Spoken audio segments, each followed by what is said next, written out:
The sound resounded through the house like thunder.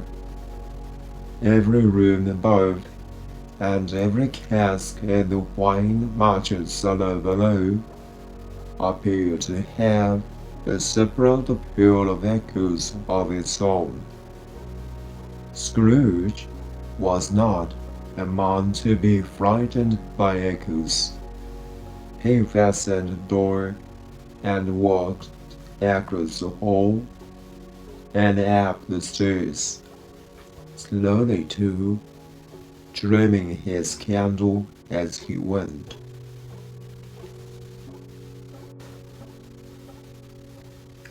You may talk vaguely about driving a coach and six up a good old flight of stairs, or through about a young actor of Parliament. I mean to say, you might have got a haze up that staircase, and taken it broadways, with the splinter bar towards the wall and the door towards the balustrades. And done it easy. There was plenty of width for that, and room to spare, which is perhaps the reason why Scrooge thought he saw a locomotive haze going on before him in the gloom. Half a dozen gas lamps out of the street wouldn't have lightened the entry too well, so you may suppose that it was pretty dark with Scrooge's step. Up Scrooge went, not caring a button for that. Darkness is cheap, and Scrooge liked it. But before he shut his heavy door, he walked through his rooms to see that all was right. He had just enough recollection of the face to desire to do that. Sitting room, bedroom, lumber room, all as they should be. Nobody under the table, nobody under the sofa. A small fire in the grate. Spoon and basin ready, and the little saucepan of glue oil. Scrooge had a cold in his head upon the hob. Nobody under the bed, nobody in the closet, nobody in his dressing gown, which was hanging up in a suspicious attitude against the wall. Lumber room as usual, all the fireguard, all the shoes, 2 fish baskets, washing stand on 3 legs, and a poker. Quite satisfied, he closed his door and locked himself in, double-locked himself in, which was not his custom. That secured against surprise. He took off his cravat, put on his dressing gown and slippers, and his nightcap, and sat down before the fire to take his glue.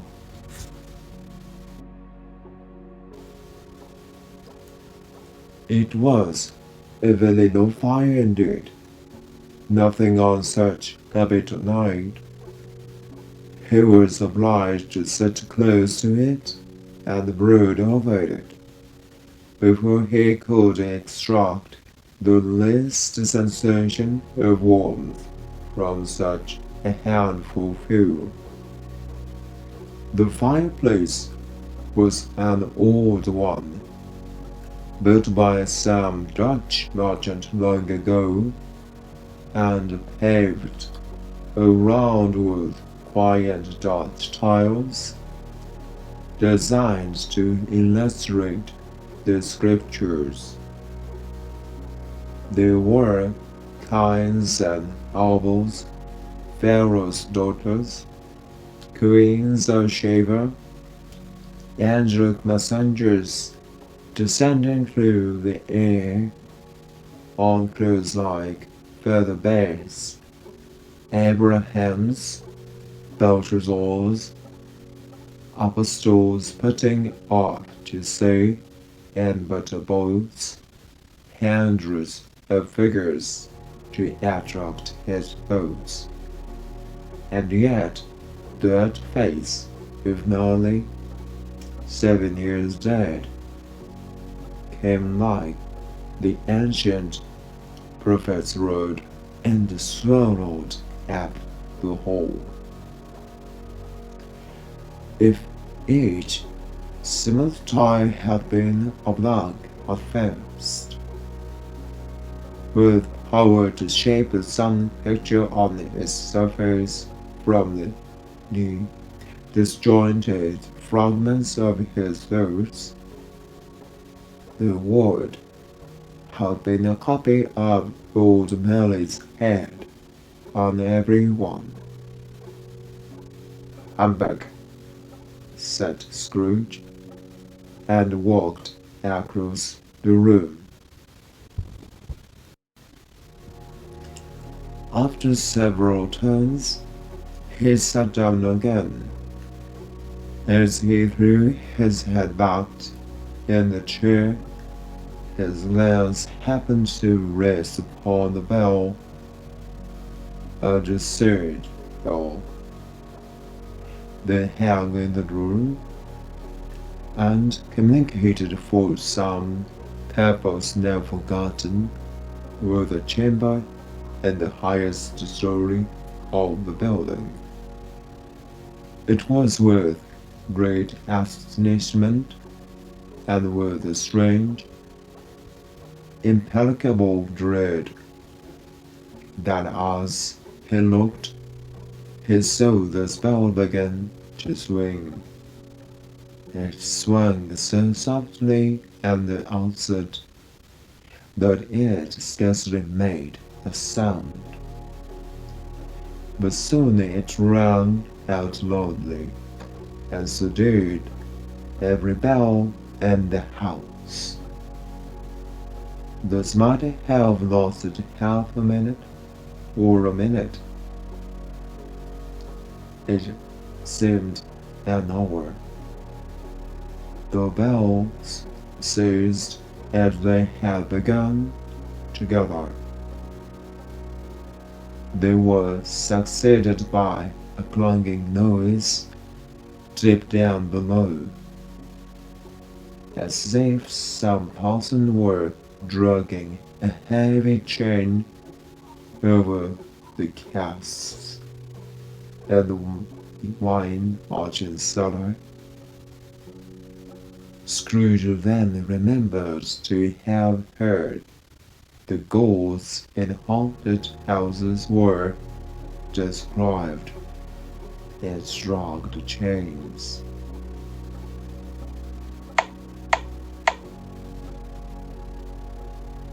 The cellar door hitting opened with a booming sound, and then he heard the noise much louder on the floors below. Then coming up the stairs, then coming straight towards his door.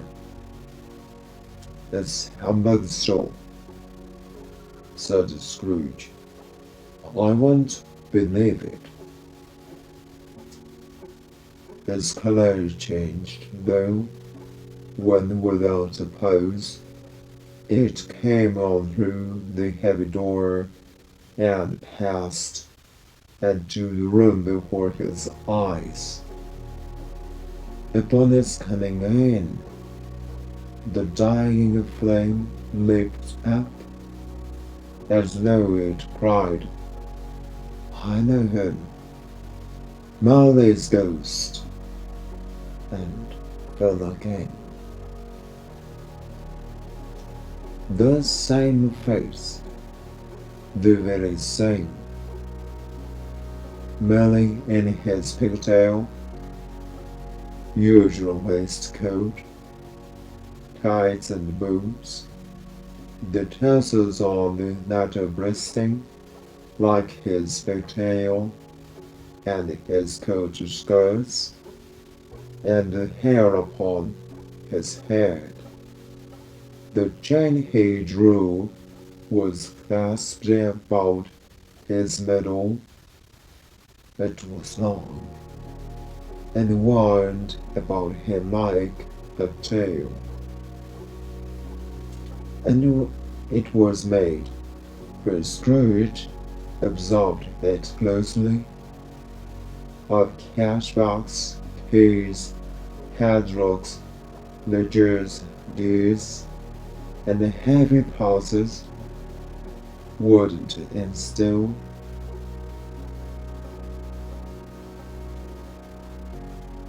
His body was transparent, so that Scrooge, observing him, and looking through his waistcoat, could see the two buttons on his coat behind.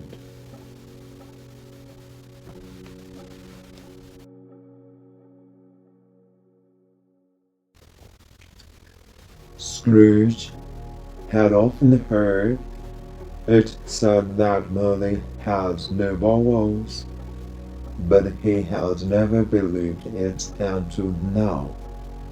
No, nor did he believe it even now, though he looked the phantom through and through, and saw it standing before him.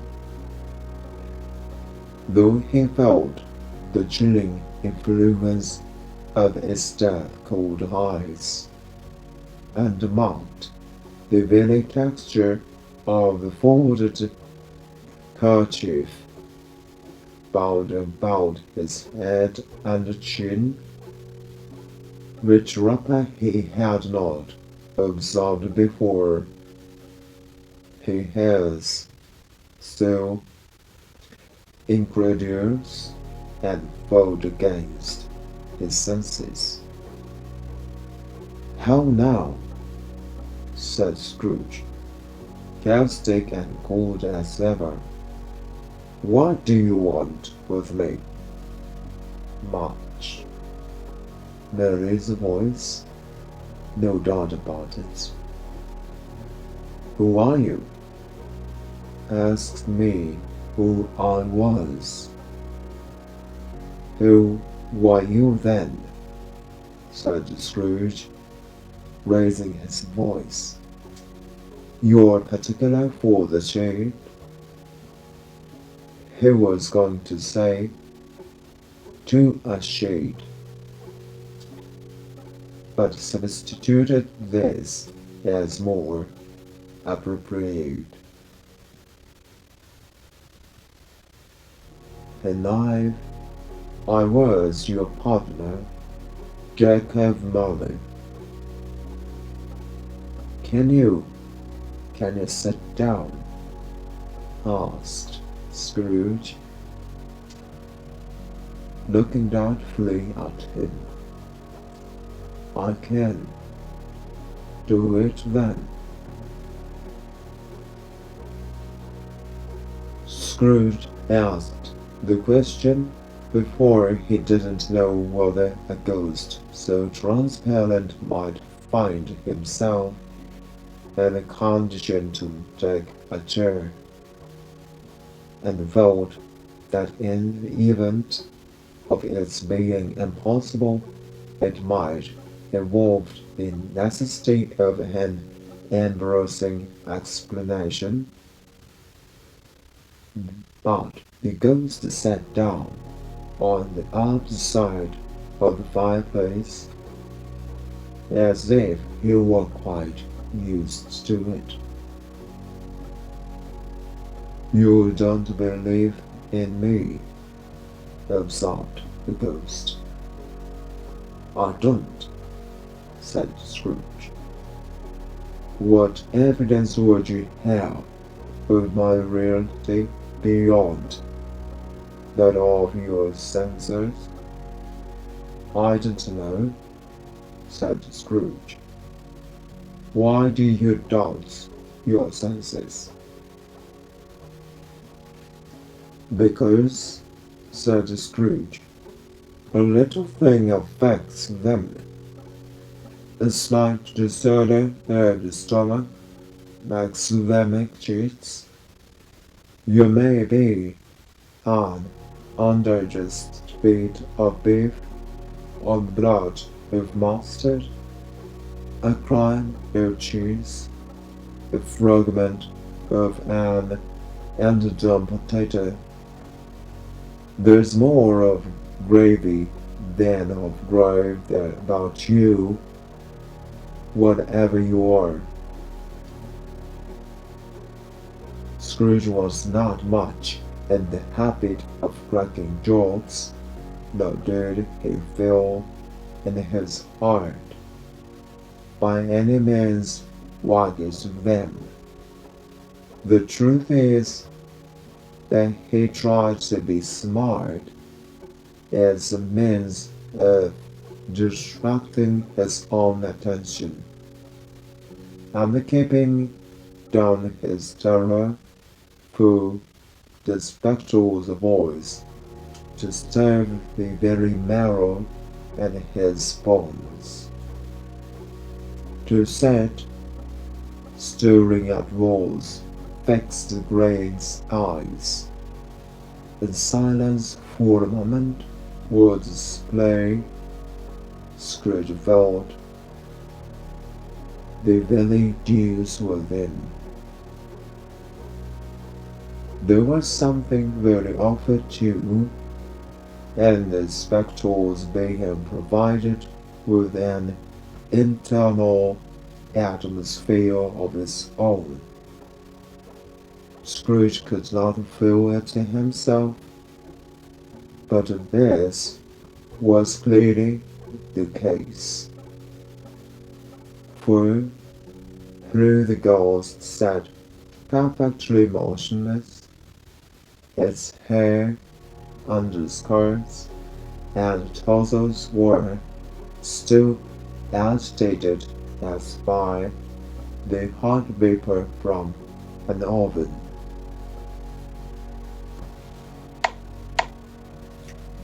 "You say there's toothpick?" said Scrooge, returning quickly to the charge, for the reason just assigned, and wishing, though it were only for a second, to divert the vision's stony gaze from himself. "I do," replied the ghost. "You're not looking at it," said Scrooge. "But I see it," said the ghost, notwithstanding.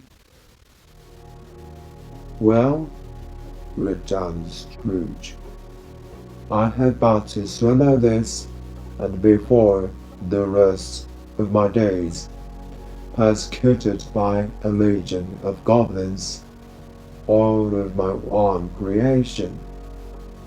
Humbug! I tell you, humbug!" At this, the spirit raised a frightful cry, and shook its chain with such a dismal and appalling noise, that Scrooge held on tight to his chair to save himself from falling, and swore. But how much greater was his terror when the phantom taking off the bandage round his head, as if it were too warm to wear indoors. His lower jaw dropped down upon his breast.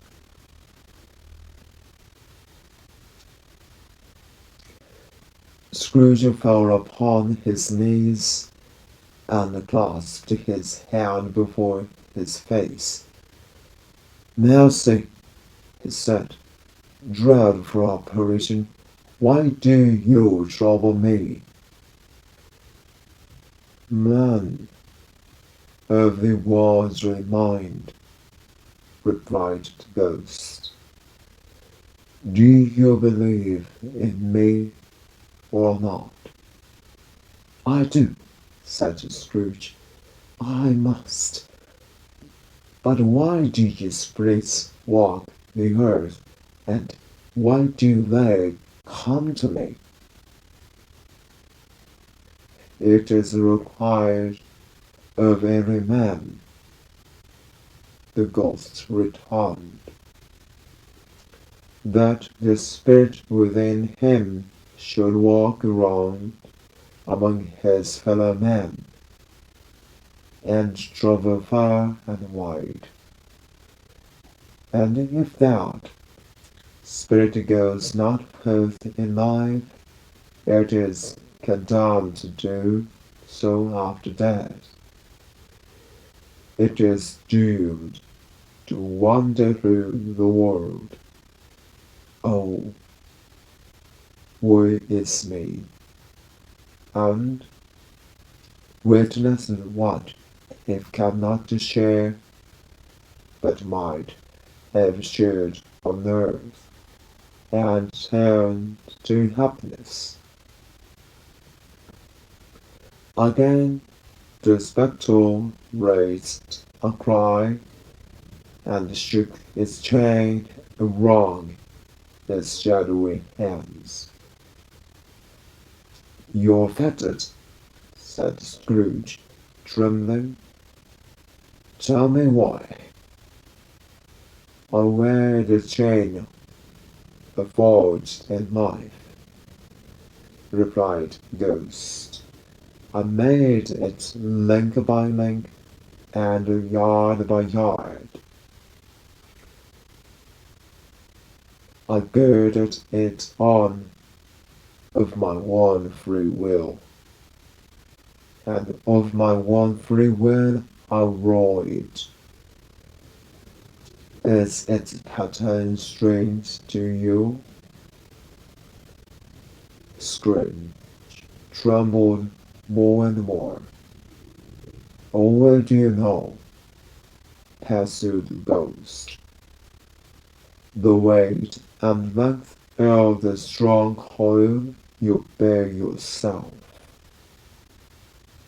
It was folded heavy and as long as this 7 Christmas Eves ago. You have labored on it since. It is a pendulous chain."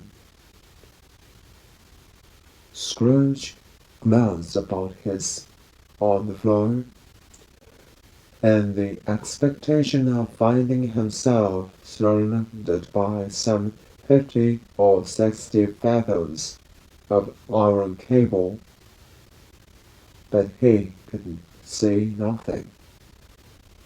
"Jacob," he said, imploringly. "Old Jacob Marley, tell me more. Speak comfort to me, Jacob." "I have none to give," the ghost replied. "It comes from nether regions, Ebenezer Scrooge, and is conveyed by either ministers to other kinds of men. Nor can I tell you what I would, and very little more is all permitted to me. I cannot rest. I cannot stay. I cannot linger anywhere. My spirit never walked beyond a counting house. Mark me in life. My spirit never roved beyond the narrow limits of a money-changing hole. And weary journeys lie before me. It was a habit with Scrooge, whenever he became thoughtful, to put his hands in his breeches pocket, pounding on what the ghost had said. He did so now, but without lifting up his sides or getting off his knees. You must have been very slow about it, Jacob, Scrooge observed in a business-like manner, though with humility and defense. Slow, the ghost repeated. 7 years, David, mused Scrooge.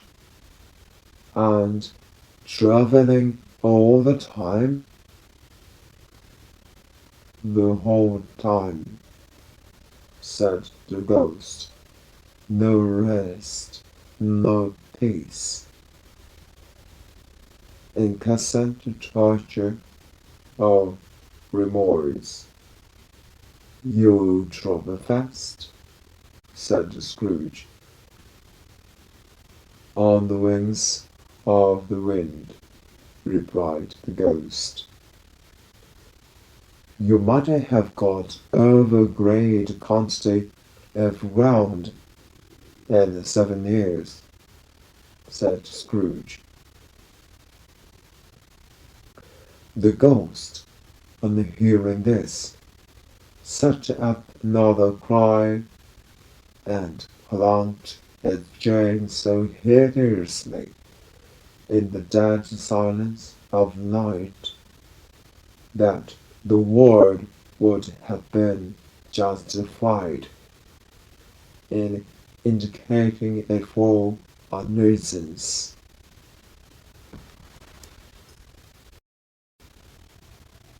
Oh, captive, bound, and double-ironed, cried the phantom, not to know that ages of incessant labor by immortal creatures, who this earth must pass into eternity before the good of which it is susceptible is all developed.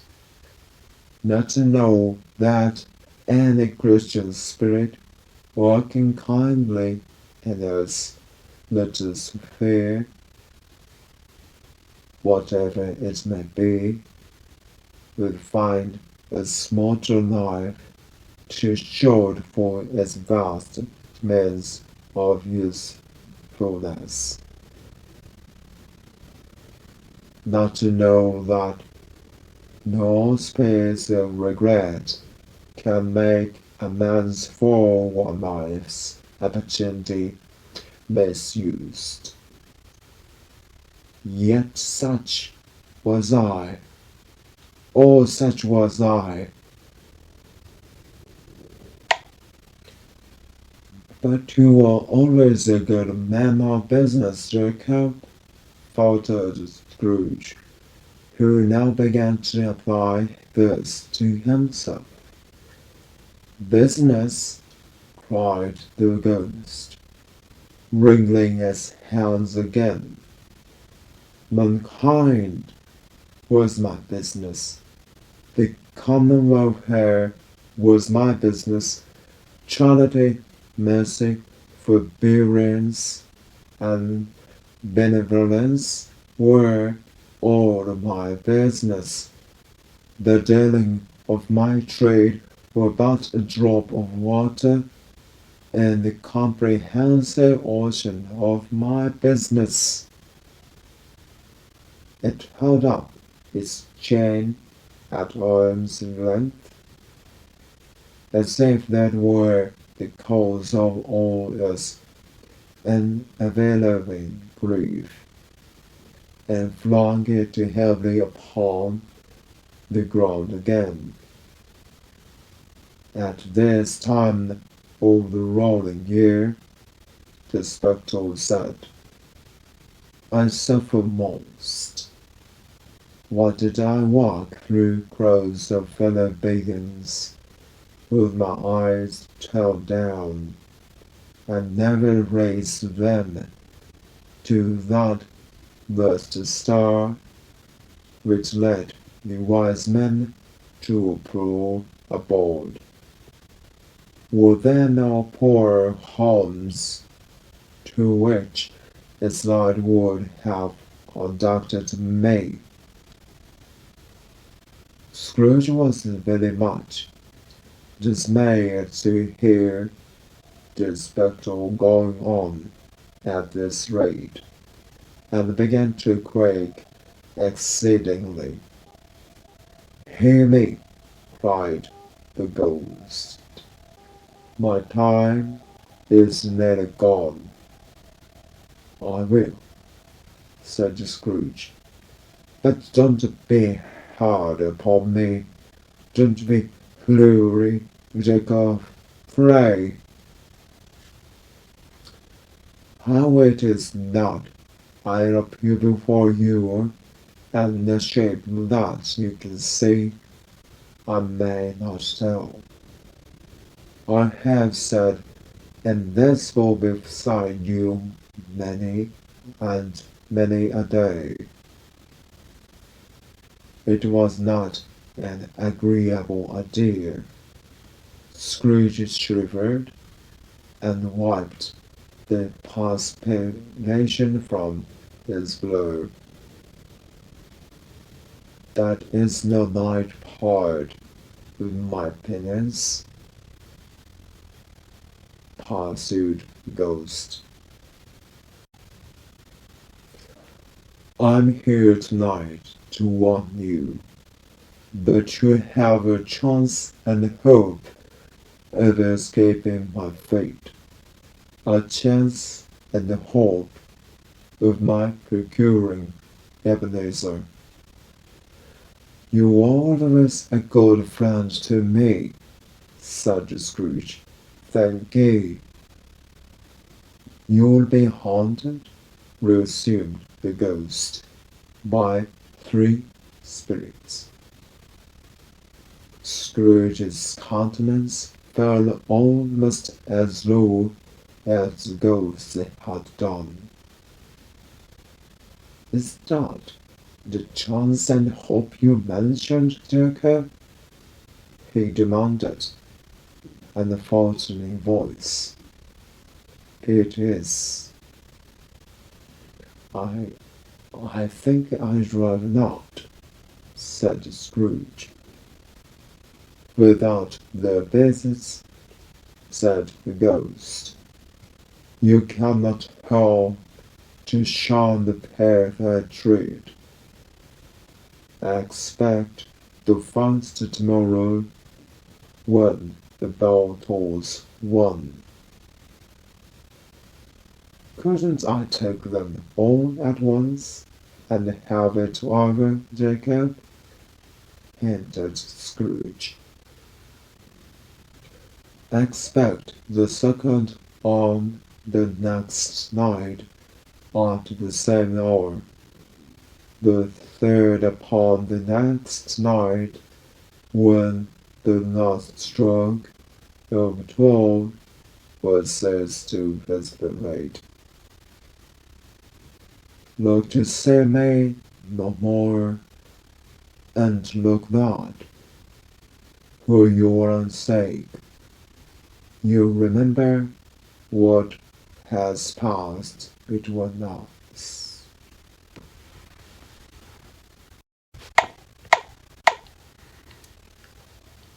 When it had said these words, the spectre took his wrapper from the table and bound it round his head as before.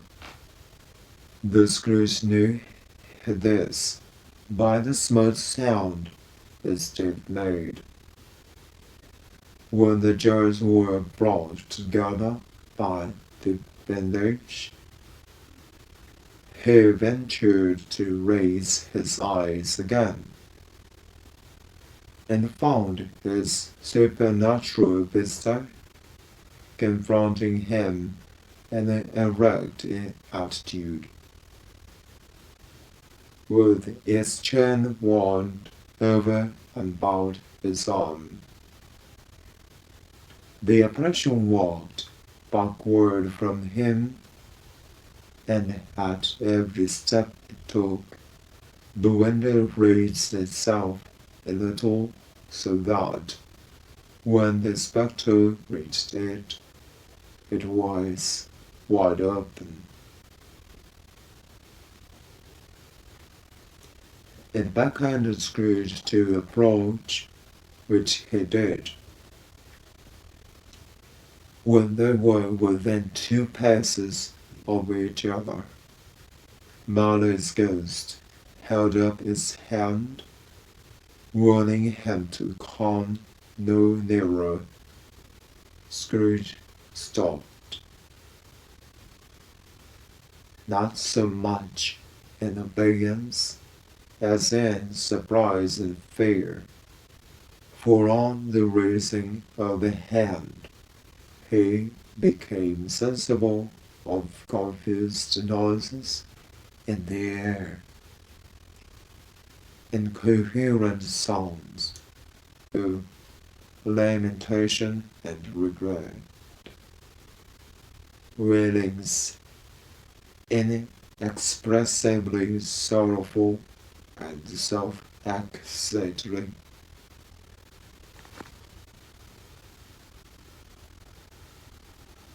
The spectre, after listening for a moment, joined in the mournful dirge, and floated out upon the bleak, dark night.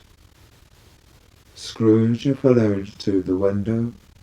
Desperate in his curiosity, he looked out. The air was filled with phantoms, wandering hither and thither in restless haste, and mourning as they went.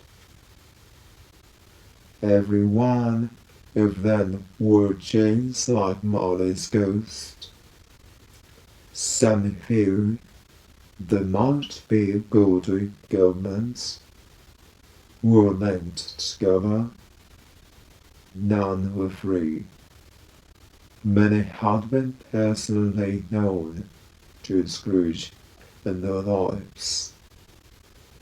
He had been quite familiar with one old ghost in a white waistcoat, with a monstrous iron safe attached to his ankle, who cried piteously at being unable to assist a wretched woman with an infant, whom it saw below upon the doorstep. The mystery with them all was, clearly, that they sought to interfere for God in human matters, and had lost the power forever. Whether these creatures faded into mist, or mist enshrouded them, could not tell, but they and their spirit voices faded together, and the night became as it had been when he walked home. Scrooge closed the window and examined the door by which the ghost had entered. It was double-locked, as he had locked it with his own hands, and the bolts were undisturbed. He tried to say humbug, but stopped at the first syllable, and being, from the emotion he had at the dawn, or the fatigues of the day, or his glimpse of the invisible world, or the dull conversation of the ghost, of the lateness of the hour, much in need of repose, went straight to bed without undressing, and fell asleep upon the instant.